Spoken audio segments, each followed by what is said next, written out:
Bismillahirrahmanirrahim. Assalamualaikum warahmatullahi wabarakatuh. Alhamdulillahirabbil alamin alladzi bi ni'matihi tatimmus shalihat wa bi fadlihi tatanazzalul khairat wal barakat wa bi taufiqihi tatahaqqaqu al maqasid wal ghayat. Asyhadu an la ilaha illallah wahdahu la syarikalah wa asyhadu anna Muhammadan abduhu wa rasuluh. Allahumma salli wa sallim wa barik ala sayyidina Muhammadin wa ala alihi wa sahbihi wa sallim. Subhanaka la ilma lana illa ma 'allamtana innaka antal alimul hakim. Allahumma 'allimna ma yanfa'una wanfa'na bima 'allamtana wa zidna ilma. Rabbana la tuzigh qulubana ba'da idh hadaitana wa hab lana min ladunka rahmah innaka antal wahhab. Amma ba'du. Ikhwati fillah, saudara-saudaraku yang dicintai oleh Rasulullah sallallahu alaihi wasallam dan dirindukan oleh Rasulullah. Hari ini kita akan menjawab beberapa pertanyaan yang ditanyakan oleh netizen dalam mengikuti kajian Cahaya Iman selama bulan suci Ramadan.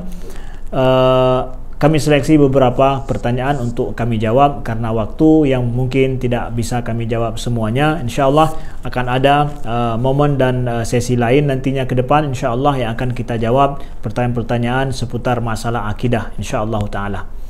Saudaraku yang dimuliakan Allah, pertama adalah ada yang bertanya tentang apakah Allah itu ada tanpa tempat? Nah, pertanyaan adalah apakah Allah itu ada tanpa tempat? Ya. Saudaraku yang dimuliakan Allah, musta'inan billahi ta'ala, kita meminta petunjuk daripada Allah. Kami ingin menjelaskan saudaraku yang dimuliakan Allah bahwa kita telah belajar dalam kajian kita tentang masalah sifat-sifat Allah, bahwa Allah itu ada, sifat wujud Allah itu berbeda dengan wujud makhluk. Wujud Allah dengan wujud makhluk berbeda. Kemudian di antara sifat Allah adalah mukhalafatul lil hawadis. Allah itu berbeda dengan ciptaannya, berbeda dengan segala sesuatu yang baharu. Ya. Allah berbeda adanya. Ya. Jadi tidak ada persamaan Allah dengan makhluknya. Ini adalah sisi tanzih yang betul-betul dijaga oleh para ulama dalam kita membahas tentang Allah Subhanahu wa taala dan juga kita meyakini tentang wujud Allah dan sifat-sifatnya. Maka kalau dikatakan Allah ada tanpa tempat, kita mengatakan bahwa iya, Allah ada tanpa tempat. Kenapa? Kalau seandainya tempat yang kita katakan bagi makhluk tidak bisa dibayangkan dia itu ada kecuali ada tempat. Tempat bagi makhluk itu adalah kebutuhan. Dan Allah Subhanahu wa taala sama sekali tidak perlu kepada siapapun, ghaniyun 'anil alamin. Allah betul-betul tidak perlu kepada apapun. Nah, kepada selainnya. Jadi kalau ada tempat, kita akan membayangkan atau kita bisa memahami adanya Allah, kemudian ada sesuatu yang lain yang namanya tempat bagi adanya Allah. Itu bisa kalau seandainya makhluk tidak akan mungkin kita pahami seseorang itu ada tapi nggak ketahuan di mana tempatnya. Kita aja kalau nelpon tanya, "Kamu di mana?" Ya. Ketika dia jawab, kita tahu berarti dia sedang on, ya, ada dia, sedang aktif. Kita akan tanya, di mana kamu? Karena nggak mungkin dia itu ada tanpa ada tempat posisinya di mana. Itu makhluk. Makhluk dia ada dan dia perlu kepada tempat. Allah sama sekali tidak perlu kepada tempat. Itulah beda keberadaan Allah dengan makhluknya. Itu adalah secara logikanya. Kemudian hadisnya, ya, Rasulullah sallallahu alaihi wasallam dalam hadis riwayat Imam Bukhari dan juga Imam Al-Baihaqi kita dapatkan Rasulullah menyatakan bahwa kana Allah wa lam yakun syai'un ma'ah. Kana Allah wa lam yakun syai'un ghairuh, ya. Maka Allah itu ada sejak dari awal, ya, dari pertama, dan tidak ada bersama dengannya sesuatu selainnya. Kalau kita pahami Allah secara zatnya ada, dan Nabi mengatakan walam yakun syai'un ghairuh, dan tidak ada bersama dengannya selain daripadanya. Maka selain daripada Allah termasuk adalah tempat. Jadi yang sesuai dengan sunnah, sesuai dengan ajaran Rasulullah sallallahu alaihi wasallam, bahwa kita percaya bahwa Allah itu ada dan tidak ada tempat bersama dengan Allah Subhanahu wa taala. Begitu juga kita dapat banyak ulama Ahlus Sunnah yang berargumen tentang masalah ini untuk menyatakan, mentanzihkan Allah, mensucikan Allah dari penyamaan dengan makhluk, ya. Salah satunya adalah Imam Al-Haramain misalkan menyatakan bahwa mana mungkin Allah dikatakan bertempat, ya, atau diyakini sebahagian orang bahwa arasy itu tempat bagi Allah, Maha Suci Allah dari hal itu semuanya. Rasulullah sallallahu alaihi wasallam ketika beliau mi'raj ke langit, beliau berdoa di sana. Yang doa Nabi ketika beliau sedang mi'raj di langit itu apa? La uhsi thana'an 'alaika anta kama asnaita 'ala nafsik. Ya. Anta kama asnaita 'ala nafsik. Ya Allah, engkau ya sebagaimana engkau memuji dirimu sendiri. Jadi Nabi memakai kata-kata anta. Di mana? Itu di langit. Anta itu adalah kata dipakai untuk berbicara dengan orang dekat. Oke? Nah, itu Ustaz menunjukkan bahwa berarti Nabi di langit dekat dengan Allah dong. Ya. Lihat sekarang ayat yang lain. Ketika Nabi Nuh, ya, dalam surah Al-Anbiya ayat 87, Nabi Nuh berkata, "Fanada fil dhulumat alla ilaha illa anta subhanaka inni kuntu minadh dhalimin." Nabi Nuh ketika berada dalam perut ikan, beliau memanggil Allah, menyeru dalam kegelapan, alla ilaha illa anta, tidak ada Tuhan yang berhak disembah selain engkau, subhanaka inni kuntu minadh dhalimin, maha suci engkau ya Allah, sesungguhnya aku termasuk daripada orang-orang yang zalim, kata Nabi Yunus. Ini Nabi Yunus memakai kata-kata anta juga. Anta itu adalah khitabul hudur, artinya apa? Berbicara dengan pihak kedua yang dekat, hadir bersama. Nabi Muhammad di langit memakai kata-kata anta berbicara dengan Allah. Nabi Yunus dalam perut di dalam laut juga, di dalam perut ikan dalam laut juga berbicara dengan anta. Pertanyaannya, mana lebih dekat Nabi Yunus dengan Nabi Muhammad yang di langit? Kedua-duanya memakai kata-kata anta. Adanya Allah itu tidak perlu kepada tempat. Saudaraku yang dimuliakan Allah. Selanjutnya kita lihat pertanyaan yang kedua yang ditanyakan oleh sahabat-sahabat kita, bahwa ya kita beriman kepada Allah, bahwa Allah Subhanahu wa taala memiliki sifat yang sempurna, ya. Betul? Kemudian kita beriman kepada Allah bahwa iman itu dalam hati, kemudian iman itu juga adalah terpancar melalui lisan, kita diikrarkan dengan lisan, kemudian iman kita adalah amalun bil arkan. Nah, sekarang apabila seseorang berbohong, ya, apakah menunjukkan imannya pada saat itu dia tidak mengakui bahwa Allah Maha mengetahui segala sesuatu? Apakah itu akan bisa merusak imannya? Kawanku sekalian yang dimuliakan Allah, bahwa sesungguhnya ya Rasulullah sallallahu alaihi wasallam mencela orang-orang yang berbohong. Iyyakum wal kadzib, kata Nabi. Jauhi oleh kalian itu kadzib, dusta. Dalam hadis riwayat Imam Bukhari, Imam Muslim. Jauhi oleh kalian dusta, ya. Sesungguhnya dusta itu adalah merupakan yang penyebab daripada orang tidak bisa beriman. Ya, kalau orang tidak berkata jujur, bagaimana kita bisa mengetahui bahwa dia itu mukmin? Nah, tapi sekarang dusta itu bermacam-macam modelnya. Kalau seandainya seseorang ketika akan beriman, dia ikrarkan dengan lisan, tapi sebenarnya tidak demikian adanya, dia berdusta dalam masalah keimanannya pada Allah, kepada Nabi Muhammad, ya, itu munafik namanya, dan itu bisa menghancurkan iman tentu, orang yang berdusta dalam masalah iman.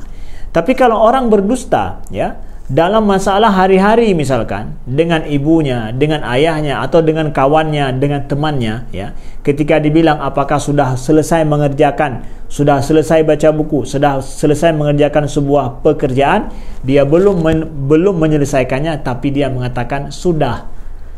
Itu adalah dia berbohong karena yang dia ceritakan nggak sesuai dengan realita. Pertanyaannya, apakah dia mengakui Allah mengetahui kalau dia berbohong?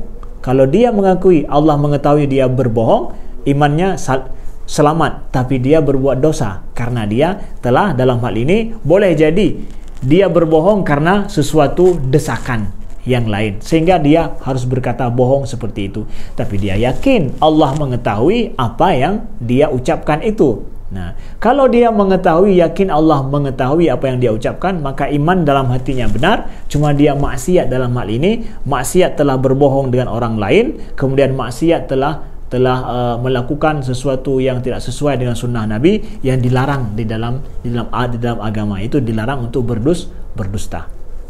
Selanjutnya, dari sini kita simpulkan bahwa jadi tidak semua bohong langsung kita katakan merusak iman, tapi setiap bohong itu tentu adalah perbuatan maksiat, tidak sesuai dengan kondisi seorang mukmin. Nah, selanjutnya ada pertanyaan yang masuk dalam hal ini.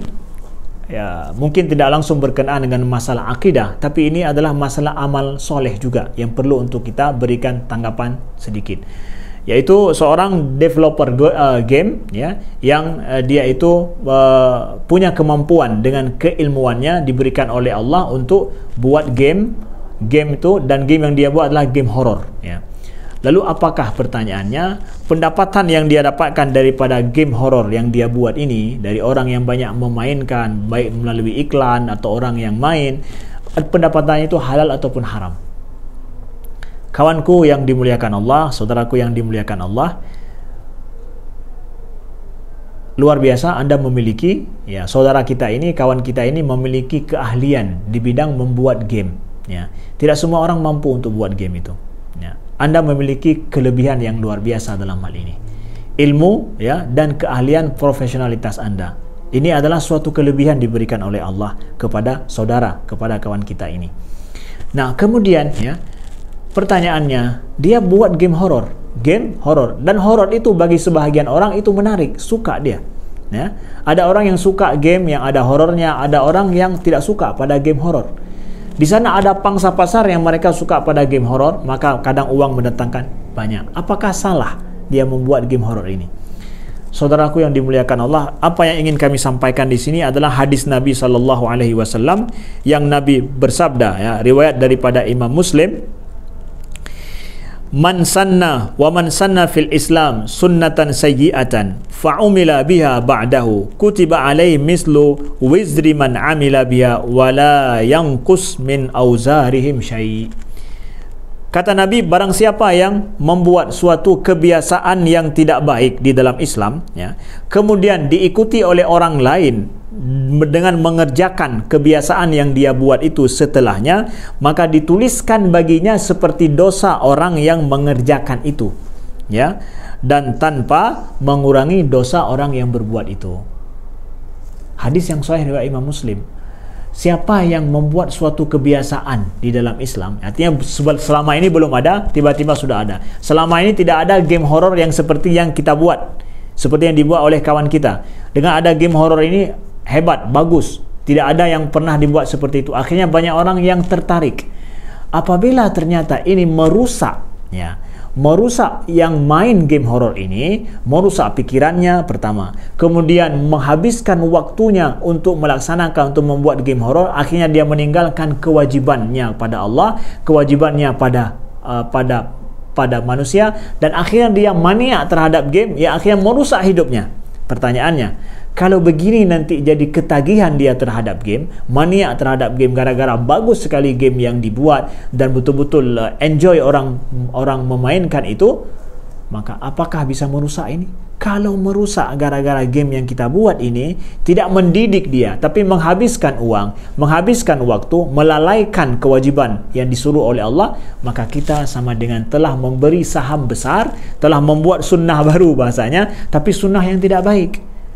Akhirnya nanti semua orang yang ikut, ya, ikut melakukan apa yang sudah kita programkan, apa yang kita buat, maka dosanya akan kita tanggung juga. Kita akan mendapatkan porsi dosa dari semua orang yang ikut melakukan hal tersebut. Ini yang kami ingin ingatkan, hati-hatilah.